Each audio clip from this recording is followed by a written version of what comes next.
Shalom WJC family. It's time for our weekly Torah Talk. This week in Shul we'll read the double portions of Tazria and Metzora. Not often anyone's favorite. They deal in very great depth with the disease of leprosy as well as impurity, sort of a spiritual status of impurity that's gained from all kinds of fluids leaving the body and birth and all kinds of things. Very complicated and not particularly attractive part of the Torah. However, I want to use it to explore a spiritual side of what is maybe going on under here and of this time of year. So Tazria and Metzora in particular, this disease of tzara'at, is this leprosy.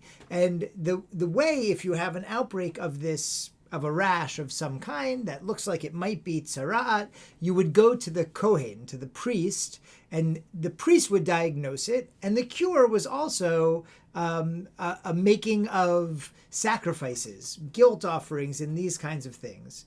And so obviously in contemporary times, the idea of a disease being related to one's spiritual state of being is not necessarily how we think of disease. Although I will say, we all know that there are physical manifestations. I think many people do believe in physical manifestations of emotional states or psychological issues. I think we all know this is a reality, meaning that when I'm nervous, I get butterflies in my stomach, or when I'm really joyful, maybe pains that bother me at other times go away, or if I'm very depressed or sad, then pains and aches come back. And there are certainly still theories that diseases that are chronic to the body, back pain and things like that, could be caused by emotion and stress as much as by the actual physical manifestation that's going on.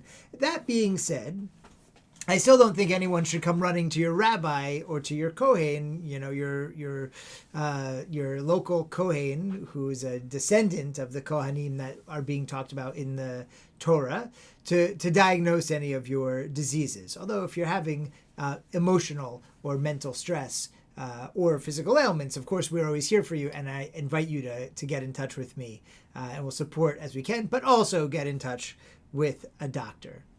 So the rabbis teach that the connection between the priesthood, the kohanim, and the sacrifices and tzara'at means that this must be some kind of emotional or spiritual disease, and that it comes from actually some kind of sinful behavior.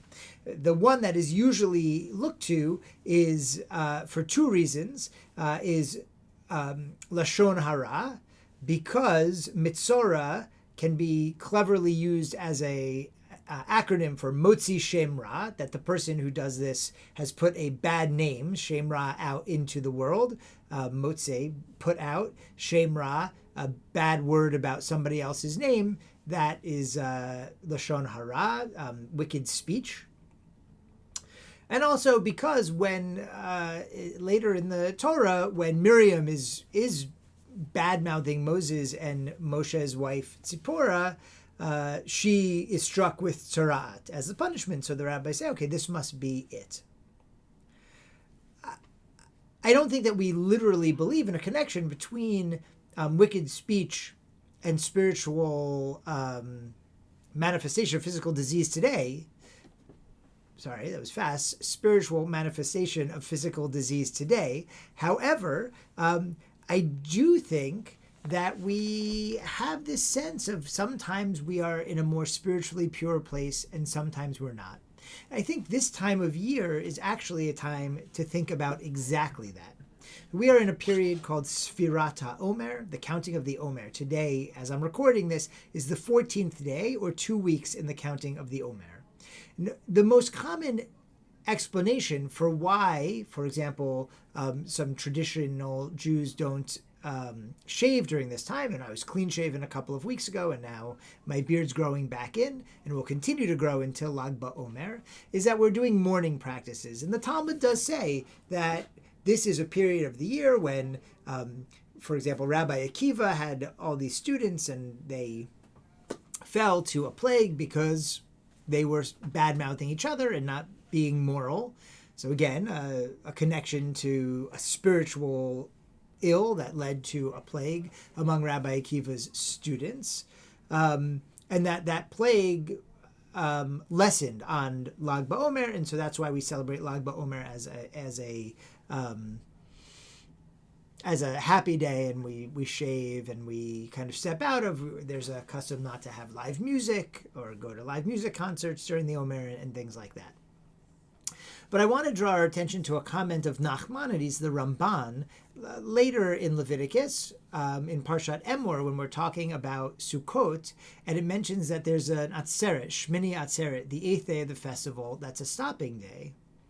And what he says here is that similarly, our rabbis of blessed memory always called the Festival of Weeks, what we call Shavuot, as Atzeret, a name here used in the verse for the 8th day of the Festival of Tabernacles, right? That Shavuot is an Atzeret the same way that Shmini Atzeret is an Atzeret.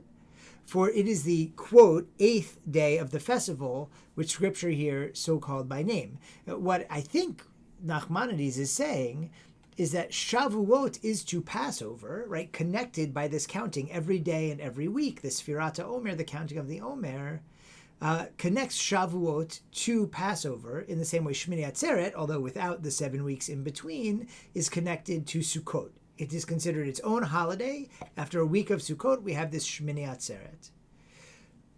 The Nachmanides seems to be saying that Passover, in the same way, has this holiday of Shavuot, which is never given its own date. It's only measured by counting from Passover to Shavuot, that it is the Atzeret for Passover. And if that's the case, then perhaps some of these customs, like not shaving and not being overly boisterous or doing things that are considered sort of baser, is not related to mourning at all. Although that is the theory in the Talmud, one of the theories in the Talmud, so I'm not taking that away. That being said, there are customs not to shave or get a haircut during Chol HaMoed as well. Certainly a haircut, shaving as well. So, and during Chol HaMoed, not to do frivolous things outside of, the joys of the festival. You should have big meals and celebrate that way, but not in ways that are considered part of the outside of the festival world.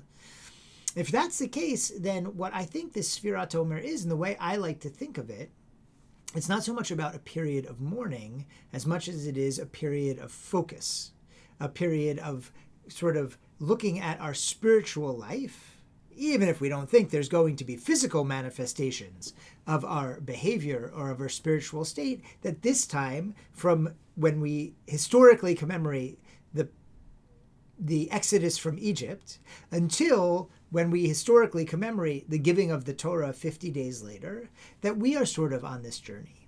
And that for these first 33 days of the journey, we're really like they were in the desert after the Exodus. We don't know what's going on. We're kind of feckless, wandering through the desert, looking at our past year, seeing all the places where spiritually we haven't measured up.